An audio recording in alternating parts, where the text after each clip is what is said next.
Hello friends, मैं chartered accountant Vasav Shah. Valuation of goodwill, topic weighted average profit method, lecture number 4 में आप सबका हार्दिक स्वागत कर रहा हूं। फ्रेंड्स, वीडियो नंबर 3 में हमने सिंपल एवरेज प्रॉफिट मेथड पढ़ा। उसमें हमने देखा कि सिंपल एवरेज प्रॉफिट मेथड की 3 लिमिटेशन है। सबसे पहली लिमिटेशन कि वहाँ पे ऐसा अज्यूम किया जाता है कि इन नियर फ्यूचर प्रॉफिट में ज़्यादा चेंज होने वाला नहीं है। सेकंड लिमिटेशन, वहाँ पे प्रॉफिट इंक्रीज हो रहा है कि डिक्रीज हो रहा है, मतलब ट्रेंड प्रॉफिट बढ़ रहा है कि कम हो रहा है, वो हमने कैलकुलेशन में ध्यान में लिया नहीं है। एंड थर्ड, बिजनेस में कितना पैसा लगाया है, कैपिटल एम्प्लॉयड कितना है, वो भी हमने ध्यान में लिया नहीं है। तो ये लिमिटेशंस में से कुछ लिमिटेशन रिमूव करने के लिए हमारे सामने है second method, that is weighted average profit method. आप आपकी स्क्रीन पे देख सकते हो friends, weighted average profit method. Line to line पढ़ेंगे, कैसे कैलकुलेशन करना है वो स्टेप्स भी हम समझेंगे, फिर सम करेंगे। In simple average profit method, trend of profit is neglected. Neglected मतलब इग्नोर किया जा रहा है, ट्रेंड मतलब प्रॉफिट इंक्रीज हो रहा है कि डिक्रीज, वो ध्यान में लिया जाता नहीं है। Sometimes it can be seen that there is continuous increasing और डिक्रीजिंग ट्रेंड इन प्रॉफिट। अगर हम लास्ट 5-6 साल का प्रॉफिट देखें तो बहुत बार हम देख सकते हैं कि प्रॉफिट कॉन्स्टेंटली इंक्रीज हो रहा है। पहले साल में 10,000 था, फिर 25,000 हुआ, 40,000 हुआ, 60,000 हुआ, 80,000 हुआ। कॉन्स्टेंटली इंक्रीज हो रहा है या तो कॉन्स्टेंटली डिक्रीज हो रहा है।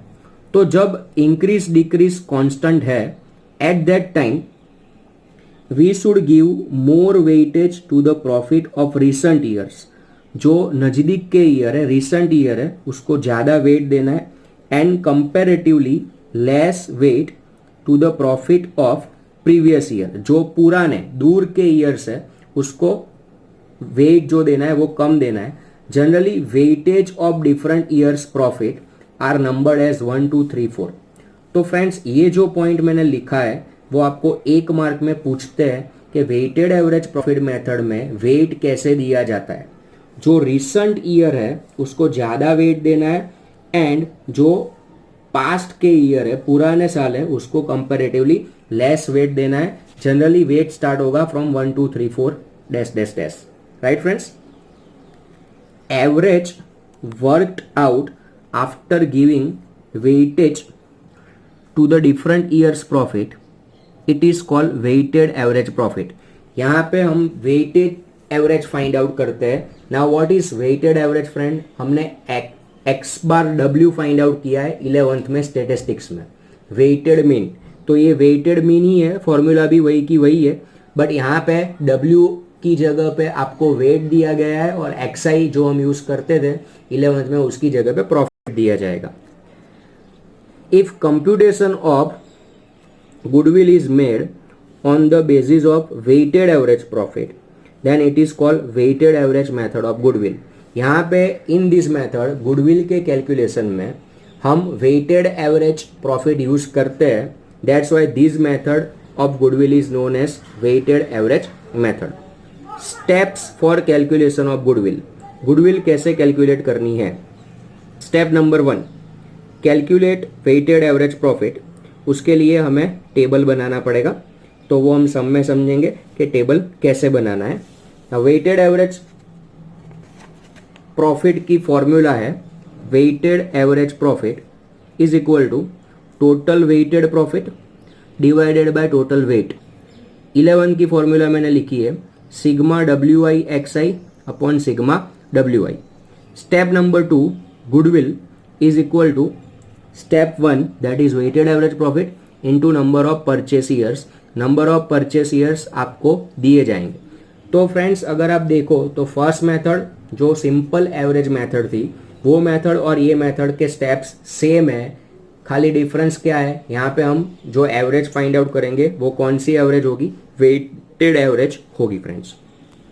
नाउ यहाँ पे हमने देखा कि हमने प्रॉफिट के इंक्रीजिंग या डिक्रीजिंग ट्रेंड को ध्यान में लिया by giving weight, but limitation of this method is that capital employed is not consider. Calculation में हमने कहीं पे भी कैपिटल कितना इन्वेस्ट हुआ है वो ध्यान में लिया नहीं है फ्रेंड्स, राइट। नाउ ये मेथड को डिटेल में समझने के लिए इसके रिलेटेड हम सम करेंगे।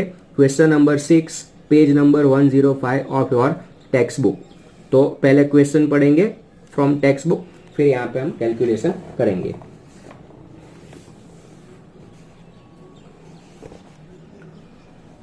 From the following information question number 6 find out weighted average profit.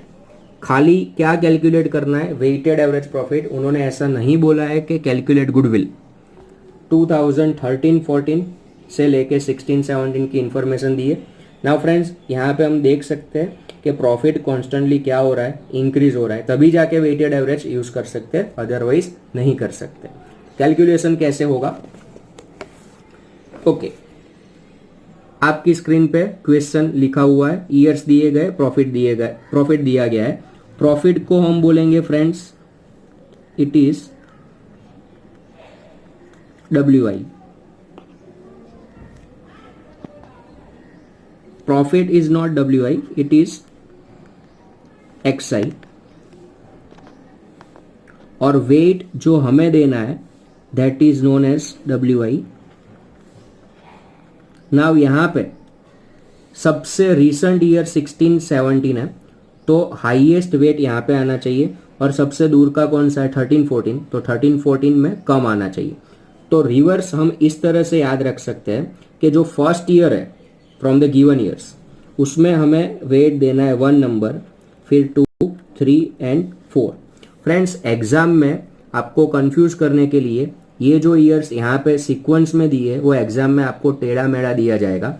तो पहले हमें ईयर्स को अरेंज करना है एंड फिर हमें वेट देना है, राइट फ्रेंड्स। ओके, नाउ ये क्वेश्चन में गुडविल नहीं पूछा है, खाली वेटेड एवरेज प्रॉफिट ही पूछा है। तो weighted average profit is total weighted profit divided by total weight. Sigma मतलब टोटल WI एंड XI का डिवाइडेड बाय सिग्मा WI। तो WI मतलब वेट एंड XI मतलब प्रॉफिट। तो सबसे पहले जो हम 11th में करते थे वही करना है हमें। क्या कैलकुलेट करेंगे? WI into XI। 60,000 into 1 that is 60,000। 70,000 into 2 that is 140। 90,000 इंटू 3 270 एंड 4,40,000। तो total is 9,10,000 and total of weight is 10। अब इसको हमें फॉर्मूला में रखना है। Total weighted profit is 9,10,000 and total weight is 10। तो योर फाइनल आंसर इज 91,000 जो आपको पूछा गया है weighted average profit. Now friends यही क्वेश्चन आपको MCQ में पूछते हैं, याद रखना है बहुत ही अच्छे से, मिस्टेक होने के मैक्सिमम चांसेस है। क्वेश्चन आपको यही दिया जाएगा बोर्ड की एग्जाम में, और आपको पूछेंगे find out total weighted profit. हमने जो कैलकुलेट किया 91,000 वो क्या है friends? Weighted average profit. Exam में आपको पूछते हैं टोटल वेटेड प्रॉफिट। तो टोटल वेटेड प्रॉफिट मतलब खाली क्या आएगा?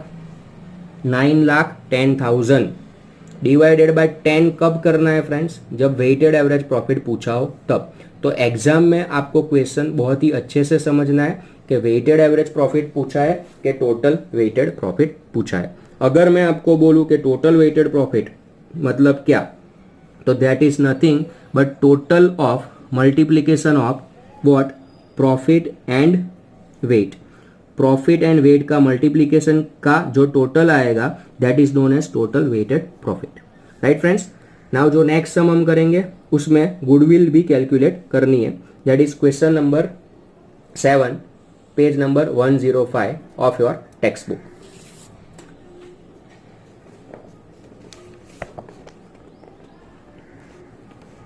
Question number 7 from the following information of Babulal and Kantilal's firm, determine the value of goodwill on the basis of 3 years purchase of last 5 years weighted average profit. Friends clearly लिखा है weighted average profit of last 5 years, last 5 साल का हमें क्या calculate करना है, weighted average profit, and number of purchase years they have given 3 years purchase, मतलब step number 2 में हमें मल्टीप्लाई करना है 3 से, राइट फ्रेंड्स। 5 साल की इंफॉर्मेशन दी गई है, क्वेश्चन आपके सामने रखता हूं मैं। Okay, question number 7 page number 105। Profit को हम फ्रेंड्स बोलेंगे XI, WI हमें खुद को देना है फ्रेंड्स। यहाँ पे जो ईयर्स दिए हैं वो अरेंज्ड है, टेढ़े मेढ़े नहीं है। तो जो फर्स्ट ईयर होगा उसके सामने हम वेट देंगे 1, देन 2, 3, 4, 5। यहाँ पे क्यों 5 तक गए, क्योंकि 5 साल दिए इसलिए। नाउ सबसे पहले हमें कैलकुलेट करना है WI into XI, that is 40,000 into 1, 40,000, 1,20,000, 75,000 into 3, 2,25,000, 90,000 into 4, 3,60,000, and this is 6 lakh. तो total weighted profit 13,45,000 and total weight is 15, right friends? Okay, now what is step number 1? Weighted average profit, that is total weighted profit divided by total weight। Exam में आपको ये full form लिखना है, short में लिखना नहीं है। 13,45,000 divided by 15, तो आपका जो वेटेड एवरेज प्रॉफिट आएगा 89,666.67। तो जो पहला क्वेश्चन हमने किया वो यहाँ पे पूरा होता था। यहाँ पे हमें गुडविल भी कैलकुलेट करनी है। तो step number 2, what is goodwill formula? Step 1, that is weighted average profit 89,666.67 and number of purchase years given in this question is 3। तो your final answer is 2,69,000 friends, right friends. Practice के लिए weighted average method की practice के लिए आपको इल्यूस्ट्रेशन 3 and 4 करने हैं इसके साथ में।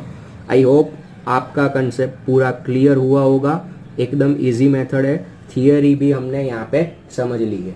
Thank you so much friends.